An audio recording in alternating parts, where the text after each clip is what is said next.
Welcome to Beyond the Box, the podcast where we unpack the future of global logistics. I'm Philip Lewin, and I'm joined today by my co host, Nicole Allen. Thanks, Phil. In today's episode, we're exploring how companies are navigating a world of shifting trade routes, evolving sanctions, and emerging markets. With traditional shipping lanes under pressure, businesses are being forced to rethink how and where they move goods.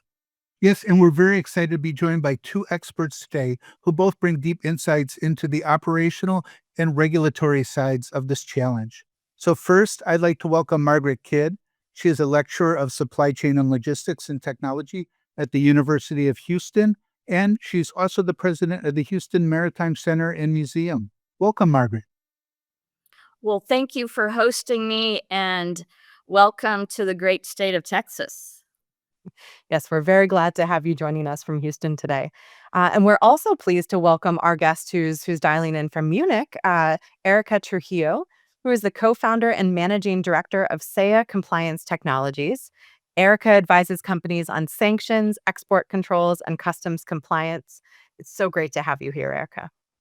Thank you so much for the invitation. And let's dive right in. And Margaret, ever since we've emerged from the pandemic, it's been kind of nonstop disruptions in global trade, everything from port congestion, geopolitical tensions, armed conflicts, and a lot of the tariff activities. And a lot of these are putting pressure on kind of traditional shipping routes and causing companies to rethink their routes and their shipping strategies. Do you think we're seeing in a way like a rewiring of long established global trade routes? Or is this just more kind of temporary adjustments while companies wait for things to stabilize a little bit in global supply chains? Well, I think we have a number of things occurring at the same time. I mean, there is this real global realignment happening. And on the short term basis, certainly there's some pivoting because of conflict or natural disasters. But one of the lessons we learned during COVID is you had to be agile, right? You had to have plan B, C, and D. And it's really put a lot of pressure on manufacturing and those in procurement to rethink their strategies, not have all their eggs invested in that one proverbial basket called China. This is going to take years to kind of recalibrate this and move manufacturing a little closer to where consumers are. Here in the United States, our largest trading partners are Mexico and Canada. So there's certainly possibilities for nearshoring and onshoring manufacturing here in our hemisphere. These are long-term CapEx ideas and take years to implement. And Erika, let's zoom out a bit. Beyond the headline disruptions, what are some of the less visible ripple effects, perhaps changes in supplier behavior, insurance costs, or even regulatory scrutiny that are really forcing companies to rethink their supply chain strategies?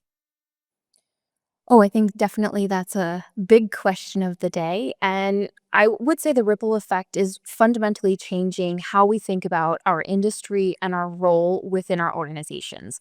Not only do I think that many of these changes are pushing us to be more strategic partners for our business and think about how we can leverage actually our insights from the logistics fields or from the trade compliance fields to support our organizations in building much stronger business resilience.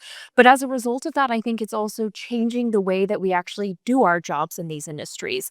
And I think on the other side of this, we're also seeing a much greater need for transparency.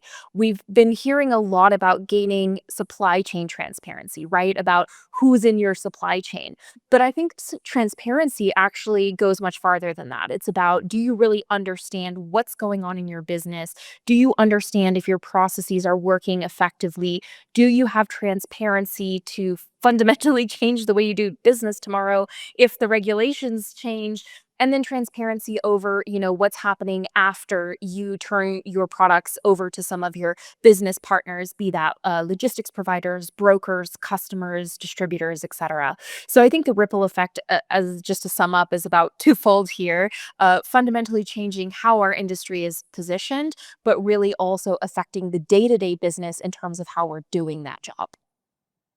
And I would just add that we have to build this resiliency into our day to day operations and train our workers to have those creative ideas, plan A, B, C, and D, and to refine those plans because the new normal is there is no normal. Absolutely. I completely agree with that. And I think we've seen that in what I like to say is our old programs were about coming to legal minimums. And now we really have to take a policy based approach, I think, to logistics and to trade compliance topics. Because as you said, there's no normal. The regulations are changing, some cases quite literally every Thursday. So, if we are building systems based on those regulatory changes, we're always going to be playing catch up. So I think you're right, Margaret. We need to find that kind of synergy between our people, between our business, and especially between our data to say, how do we really take a risk based approach? And also, how can we optimize these systems so that we have that business resilience if something changes tomorrow? I know with all these global trade lane changes, there's also a lot of exciting opportunities, especially in emerging markets. What are some of the factors that companies should keep in mind if they're looking to expand into Middle East, Africa, Latin America, some of the upcoming markets? I think you're highlighting a much bigger trend here is there is no new normal, right? And I think everybody is scrambling to kind of find new trade lanes, understand what they can do, what they can't do. Emerging markets, especially, provide, as you said, in many cases, new financial opportunities. But they do, of course, also come with some things that we just want to keep an eye on as we're expanding into those markets. And I definitely want to highlight the fact that new sometimes is inherently risky just because it's uncharted territory. So if you're working with new business partners, again, be that on the logistics side or the customer side, that's going to require that additional step of due diligence because you don't really know what daily business looks like yet. You don't know what's unusual because you don't have a usual yet. And maybe I can give one practical example that we've seen that often gets overlooked is from, the company perspective, you're often thinking, okay, I'm sending my products from A to Z, but you're not necessarily thinking about all of the places you have to go through or all the steps you have to go through to get from A to Z, especially with ground transport. That's something that's quite interesting. I was just talking to someone the other day. They have a tracker that they put on their shipping containers for specific products. And that tracker itself is actually a controlled item in the EU. So they got into a little bit of hot water recently because they changed their shipping routes, going, we'll say, down south. And in that process, they had to drive through various countries where they actually would have required an export license, not for the product in the box, but for the little tracker attached to the box. So do approach these emerging markets with a significantly higher level of care for trade compliance topics like export controls, sanctions, and customs, and do think outside the box in terms of what those implications might be. Without a doubt, Erica, I mean, a critical department is your trade compliance. And if you're a smaller organization, to be partnered with a professional that can really keep you out of that hot water. Um, the emerging markets do get tricky, and I totally concur with you that there's extra care that you should have when you're approaching them. But when I look at emerging markets from an infrastructure standpoint, I see these incredible opportunities when we look at, say, for instance, India and the infrastructure that's being invested, and it's a multiplier effect. And, it creates more opportunity for manufacturing, sourcing, et cetera. Margaret, I think you bring up such a good point, and I think this is a trend that we're only going to see more of. As you said, it's exponentially growing. I think when we were, of course, all very heavily discussing kind of what the situation with US and China is, as a result of, I think, a lot of those, we'll say, political circumstances, we have seen other markets come up. We've seen whole new trade lanes come up. We've seen a lot of development in countries that maybe didn't have as much attention in the past.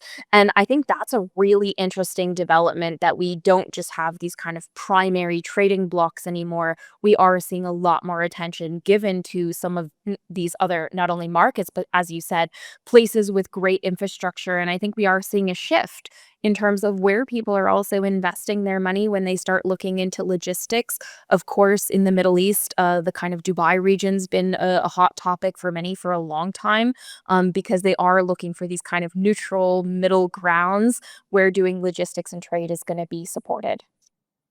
Yeah, I would say the Emirates and Saudi are really very central players in this Asia to Europe trade lanes, and definitely kind of replacing the world order of some sort.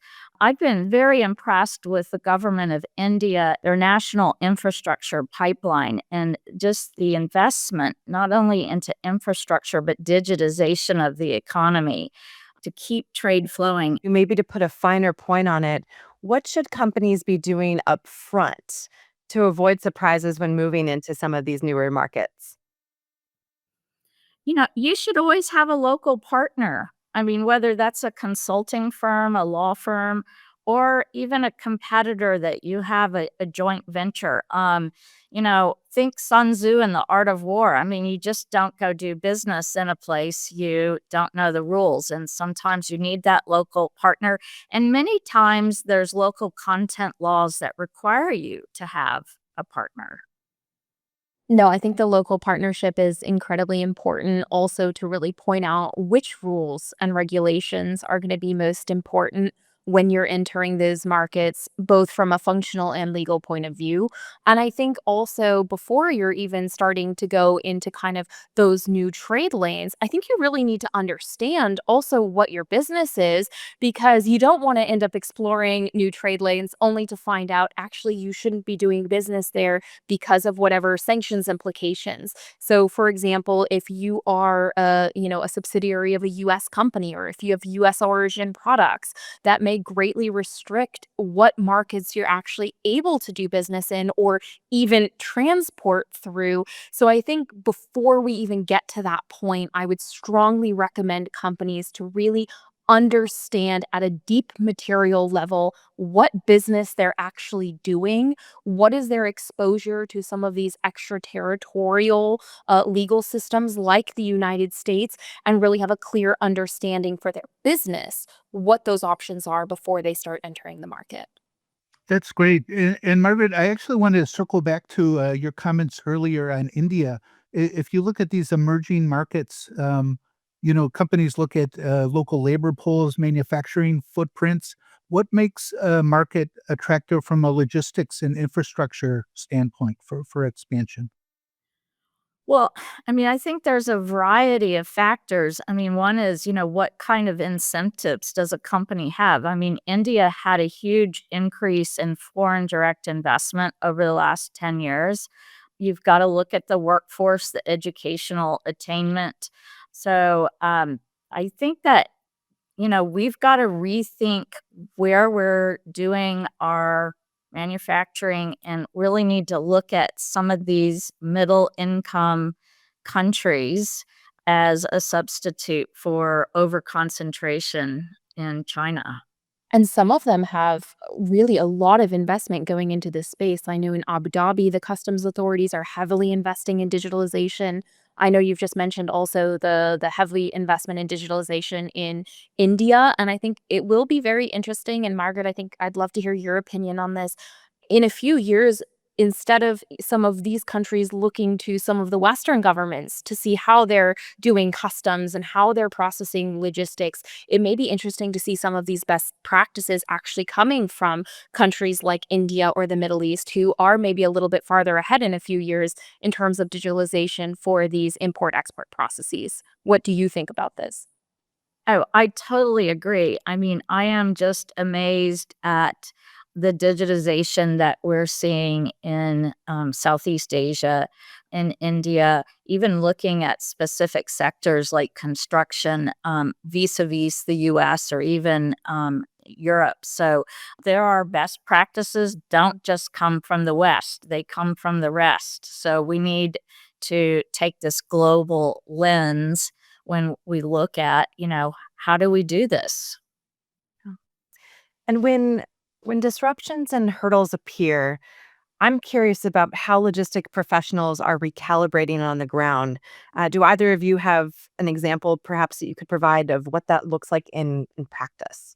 I think, there's a couple of things. And I mean, it really kind of comes down to diversifying your sourcing, looking at your routing decisions ahead of time before a problem happens, having contingency plans in place. Forget just in time, it's just in case. You've got to have inventories. I think there's definitely a little move to more regionalization of trade if possible, if there is a sourcing alternative. And I think, again, training your people. There's got to be communication and a lot of development of people within these operations. Maybe just to add from more the kind of regulatory side of this, we've seen a number of these examples, of course, over the last few years. One was, of course, the Russian invasion of Ukraine, immediately causing a lot of organizations to have to suddenly understand, okay, what does this mean in terms of our organization? Currently, of course, one of the big topics was tariffs. That's forcing a lot of organizations to think about where are we, producing our products, where is our country of origin, where's our assembly, et cetera.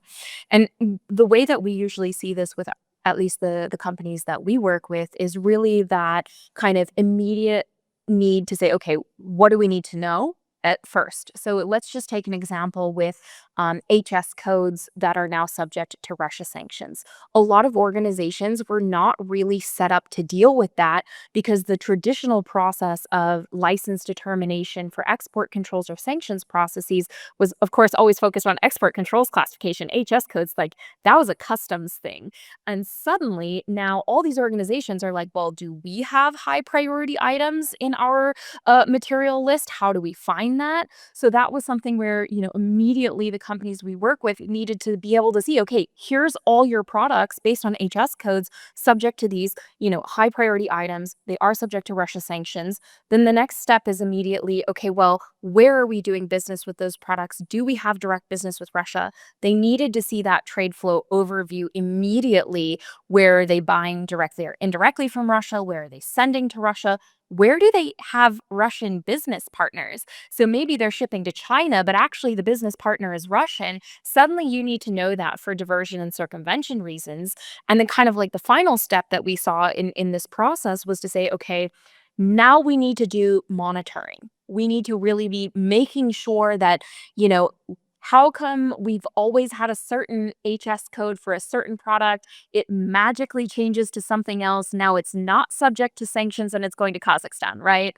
Or how come suddenly we have a business partner in Paraguay that's ordering a ton of components and they've never ordered an installed base of our product, right? So I think that's like the three steps that we recommend and we see a lot of companies doing is first leverage the data to get as much transparency over what that new change means for your business. Map out your business partners, products, and trade flows for that impact. And then do continuous internal monitoring for that risk exposure so that you can really pinpoint any kind of, let's say, gaps that you need to fill to make sure that you're compliant or at least informing the business intelligently about what this means for the organization. Yeah.